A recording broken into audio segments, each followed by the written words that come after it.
when it is young. Which direction you're going to mold, to force, to shape the plant, it will go according to the direction, because it is still young. Once it gets a little bit older, you try to move it a little bit, it will crack.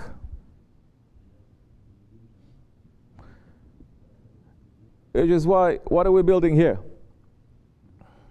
What are we here for?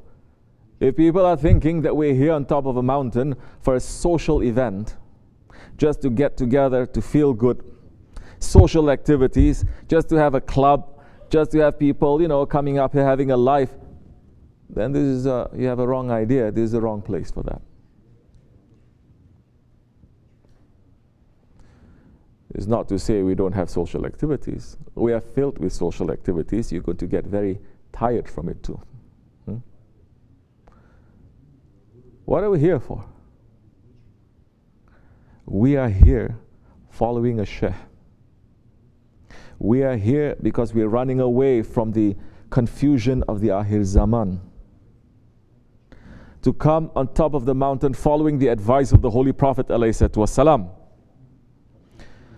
To move away from those dirty areas, to come up to the country, to come up to the city, from the city to come up to the mountain where the air is clean, not to bring our dirtiness here, to leave our dirtiness outside, and to come to try to live simple lifestyle to worship our Lord. To know ourselves and to know our Lord and to worship Him. This is our intention.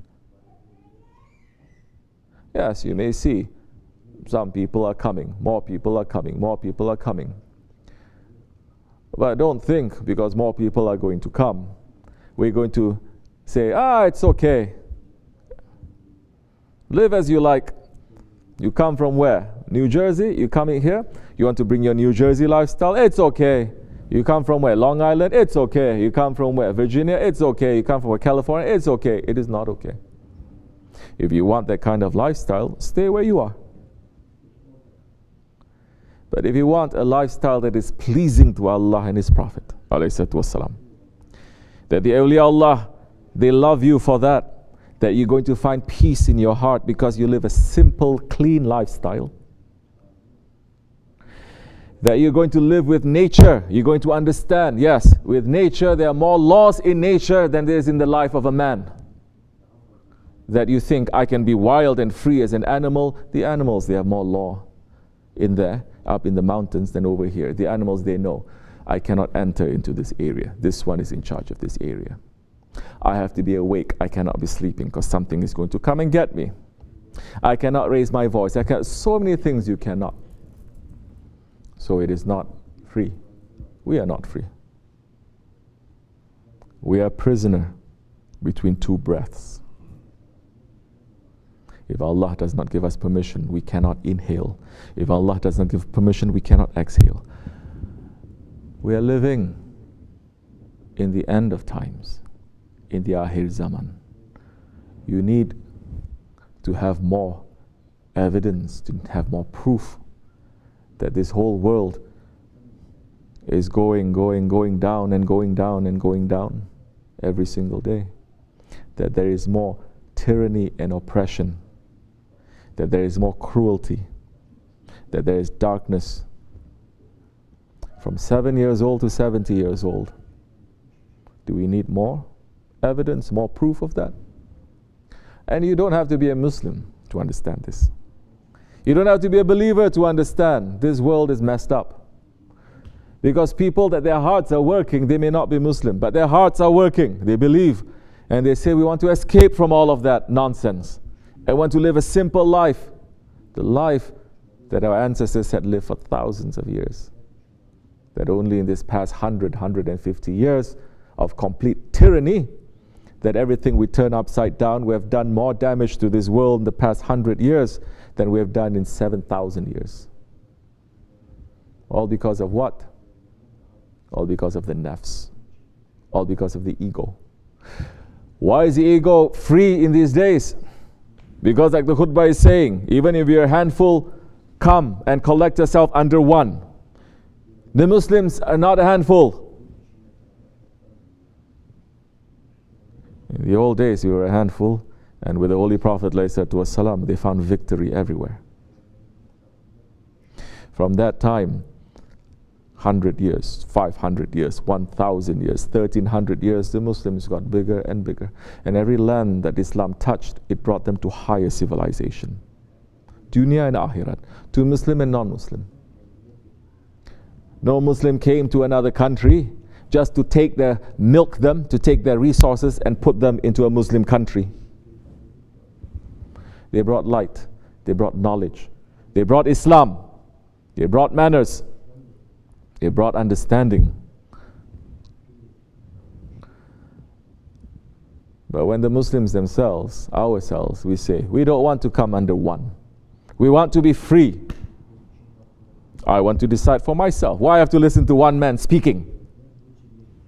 Why I have to listen to him? I know how to speak too. Why I have to listen to him speak? I know how to read. And once the Muslims have this understanding, from individuals to groups to nations, no longer they are one Jamaat, no longer they're one Ummat. Then they say, why I have to listen to this? And once the enemies of Islam feeding the egos of the Muslims and the shaitans with nationalism. What is nationalism? It's tribalism. That Prophet says, there's no nationalism, there's no tribalism. There is one body, there is one ummah. We are all brothers and sisters. Once they put that tribalism, which the Prophet forbid, then everything is going to crack open now. Now it's no longer Muslims. It's about Bosnians. It's no longer Muslims. It's about Pakistanis versus Bengalis. It's no longer just Muslims. It's suddenly become Iranians against the Iraqis. Every country, Muslim country, that says we don't want one. We don't want one that is representing the Prophet. We don't want one that is representing the Khalifa. We want to be independent and free to choose our life as we like, going against the word of Allah and His Prophet for 1,300 years. Allah is saying, you don't want to be ruled under my law. You're going to be ruled under the laws of the Kafirs. This is exactly what happened. Especially those countries, and I'm speaking openly, especially those countries that are not understanding, and they are tricked and they are fooled, and they start to reject the Khilafat. You come from Bosnia, correct? You understand what happened there. You didn't want the Khalifa. Did something better happen? No. Something worse happened. Always, if you are rejecting Allah and His law, which is a protection, worse is going to happen, not better. You think something better happened in India? That they split? You think something better happened in India when it split, it became 3 nations? What happened? The Muslims suddenly they enter into a golden age in Pakistan or in Bangalistan? No. They started fighting. Who? Each other. The Muslims start to eat each other. So now once you enter into that poison of nationalism, of tribalism, of saying it's me, it's not us, it's me, then you start eating each other. The enemy doesn't have to do anything. They can just sit and watch you finish each other. Because it's nationalism, tribalism, is teaching you what? Is teaching you Allah and His Prophet? No. Tribalism is saying, it is me. What do I want? Because if you know what Allah wants, you're going to have a Khalifa. You say, it's me, it's what I want. What do you want? I want this world to live as I like. Okay. In order to do that, to excel in the world, because every country that came out of the Khilafat, of the empire, also say that what? The empire kept us back, correct? From being modern. It kept us back so many. Now we have to move forward like the Europe. Subhanallah. Every Muslim country moved so much forward. 100 years passed. Although we have the best resources, we have education, we have numbers, but we sink lower and lower and lower. In the first Jahiliyyah, when the word Arab is mentioned, nobody cares. They say these ones, they're just low life. And the second Jahiliyyah, same thing is happening. And worse than that, The second Jahiliyyah, if you're a Muslim, they say immediately, you're an evil one, you're a terrorist, you're this and you're that. Was it always like this? It wasn't. There was a time when that gave honor to us. There was a time when they had fear in their hearts when they say, these are Muslims, these are Ottomans. There was a time, not one time, for hundreds of years. For 1,300 years, the Muslims were high. We had honor. Why is that? Because we had manners. Because we hold Allah and His Prophet high. We're not looking to our nafs, to our ego. Individually or collectively, we're not. But once the weakness started to enter and betrayal starts to happen, everything starts to fall. And now, we are remembering the hadith of the Prophet ﷺ, and he says, big catastrophe is going to happen in the Akhir Zaman to my ummah. And the Sahabi said, is it because they are small in numbers, Ya Rasulullah? He says, no, they're going to be huge. And they're still going to be in a very bad position? Yes. Is it because they don't have resources, Ya Rasulullah? He says, no, they're going to have everything. They asked for the reason, and the Holy Prophet ﷺ said, because they have fallen in love with the world. Hubbub dunya. And they start to hate death. And because of that, the enemies are going to come grabbing what they own, like wolves grabbing your food and everything at your dinner table. Isn't this what is happening? These words are for individuals, they're for leaders, they're for organizations, they're for imams, they're for sheikhs, they're for everyone.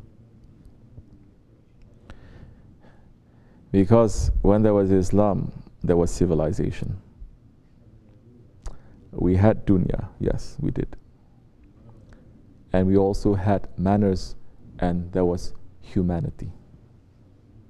Once we started to leave that, Muslims themselves become the most barbaric ones, become the most ignorant ones, become, with so much knowledge, they become ignorant.